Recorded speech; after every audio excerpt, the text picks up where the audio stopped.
and today we'll have here as the keynote speaker Martin Eichenseder. He's an ambassador for TCO certified.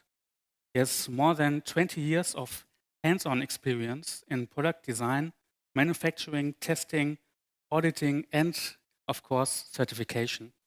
And he will bring us a view of a certifier on sustainable products. Thank you. Mr. Martin Eichenseder. Thank you. Thank you. Thank you. Good afternoon. Thank you very much for your attention. My name is Martin Eichenseder. Let me allow to introduce a little myself. Since 2018, I am representing TCO Certified, which is a Swedish IT hardware sustainability label, which exists since over 30 years. So we have a quite long learning curve of which things are working, which are not working that well. And before that, I was working in Asia for 20 years, most of the time for TÜV Rheinland as a product tester, auditor, and certifier. So I have a lot of contact with producers or brands at the time. And that's why I'm going to talk a little about product design today. So let's start with the good news. It is since decades possible to produce much more sustainable IT products than the average. We have all the big brands which certify according TCO certified, and before they certify, of course, they design their products according our criteria document.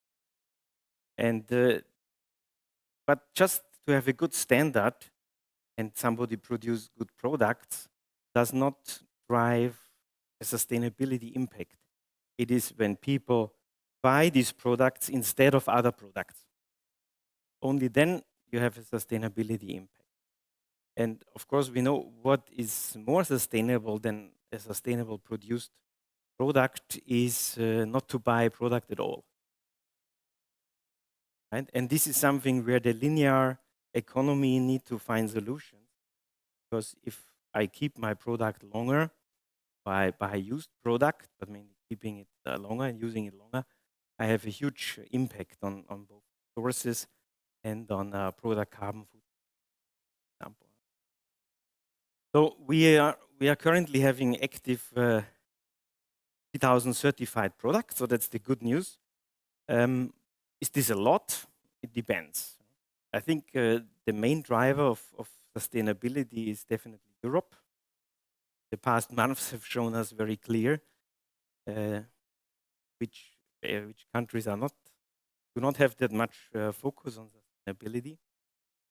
So when you look at the big brands, Dell, HP, Lenovo, Samsung, Acer, Asus, all of them, Epson, just naming a few of them, they are selecting certain models of their whole portfolio and produce them according some criteria. Let's say in our case is TCO. And why they are not choosing all models is because they need to make money, and globally money. So if a market does not look for sustainability that much, why you should spend more money on producing something, sell a cheaper product too. So the amount of models they produce kind of reflect the global demand on sustainability. That's just so part of my job, for my colleague Barton here, which is located in Brussels, is to educate purchaser. I think this today came some kind of, was in the talks, but when you are a company and you have efforts to be more sustainable, at some point it should be appreciated by the market, right? Because then it makes sense. So part of our job is to educate the buyers, and here the public buyers are really the good example. They are very interested, and if you look for the private consumer, there is less interest in sustainability. But the public sector is the driver, and here is a good example that the politics have a huge impact on changing that, improving this. So the question here was, is sustainable product design more than we think? So it depends on what we think, right? Then TCO certified, just to give an example, is based on 4 pillars. Our sustainability idea is based on 4 pillars. That's the climate, that's the circularity, which I think is very important. That's hazardous substances, both in the production, also in the product. And that's the supply chain, social criteria. So all our criteria are based on these 4 pillars. I would say the 5th one is the education of the market. I think there still needs to be done a lot. But let's keep with these 4. I don't have a presentation. No. Don't expect any slides. I'm just talking, and I hope we can exchange and you ask questions, so I can address your interest. So all our criteria are in one or more ways connected to these 4 pillars. And maybe I give you an example of some of the pillars. Is more than we think. Let's say we have one criteria which is related to recycling, right? We want the used products to be recycled at some point. This is necessary. If you look at this diagram, that's the product lifetime, so it's production phase and then it's using phase. And the biggest focus is to extend the usage phase. It has the biggest impact on product carbon footprint and resource usage. So right now we have globally 5 years warranty, mandatory. For Europe, we say, 5 years is not so much, but for a huge part of the world, that's a lot. And we are facing a problem which is globally. We have a global e-waste problem, we have a climate problem, that this is all global. So we need to address these issues also globally, I think, if we want to make an impact, because these problems don't stop at the border. And let's say with this, and for example, recycling. So in our products, if you go to our certification database, you see how many % of the plastic is from post-consumer recycled plastic. We want to not just recycle, but also the producers to buy the recycled material and use it again, because then only it's circular, right? You need to close this loop. But on the other hand, if you use too much of recycled plastic, then the plastic has a risk to become brittle and break earlier, and then the product lifetime reduces, right? So you have to have a trade-off of recycling material and robustness. So we have one criteria for post-consumer recycled plastic. On the other hand, we have a criteria for robustness. It's a mil standard, which are doing drop tests and this kind of thing. So this is an example that when you set criteria for more sustainability, you need to have a certain knowledge and not try to solve something and create another problem. Are you interested in more of our criteria which influence the product design? Would this be of interest? Okay, at least somebody.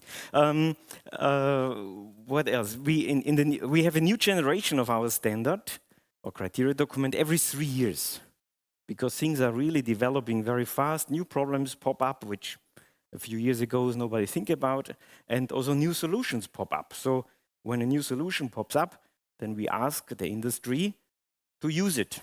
If it's available, then please use it. Why not? There are many good solutions, so use it. That's why we have a 3-year phase of updating the standard.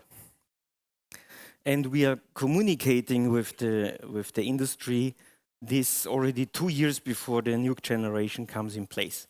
So they have enough time to change their product design. But it's not only the product design, it's also the production.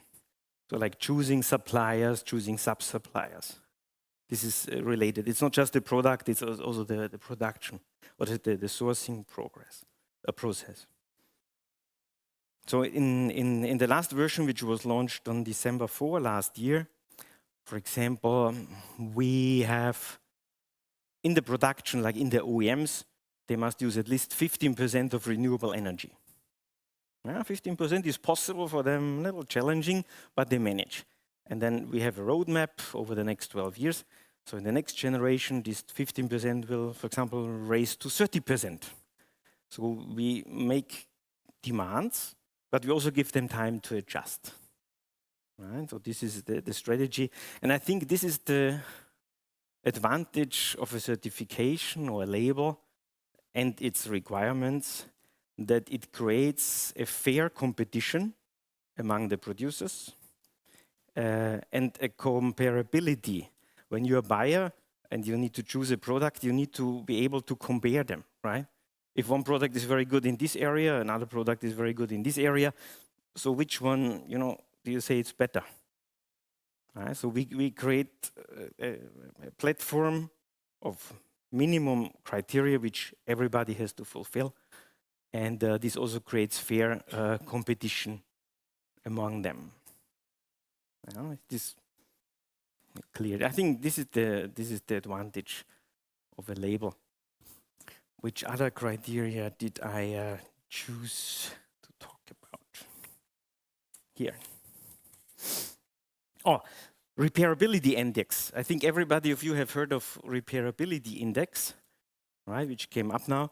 So we also took this repairability index in our criteria document, but we want to have it independent verified. So when you see the repairability index published by us, then you know it's not just the manufacturer self-declaration, but it is some independent party, for example, a TÜV or somebody else who is qualified to do that, to verify that, and then we will also publish this data for you, right? And if there are, for example, product groups where the repairability index does not apply to, then my colleagues have created a calculation sheet also for these models to also, or for these product categories to have it covered. The renewable energy, the warranty is another example. So I mentioned we have now 5 years warranty, and it can be charged. It doesn't need to be free of charge warranty, but it must be global. And it's maximum 50% of the purchase price, the yearly warranty extra cost. But it gives the buyer, a transparency of how much it will cost, the product will cost in the upcoming years, because it's maximum of 15%. And the long-term target is in the next 10 years to extend this global warranty to 10 years, right, for the hardware.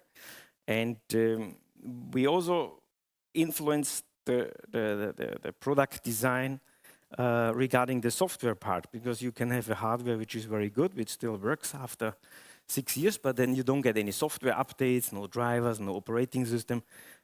So one of our criteria is from the moment this product was last time put on the market, the last selling date, they have to give 5 years software updates. This is also unique. We want to have this product in use as long as possible, because this will solve, I think, many problems we have nowadays. Yeah, okay. That's I'm in time, or very good in time. Okay. Thank you very much. If you have questions, I mean, our criteria document is free of charge for everybody to download. You're welcome to have a look, get some inspirations. We have really a lot of criteria. My colleague tomorrow will have a workshop. If you want to go there and know more about it in detail, or you can contact me if you want it in German. We can do it online, or visit you. And I think we can learn a lot from each other, experience, positive and negative, and get to a more sustainable environment. Thank you.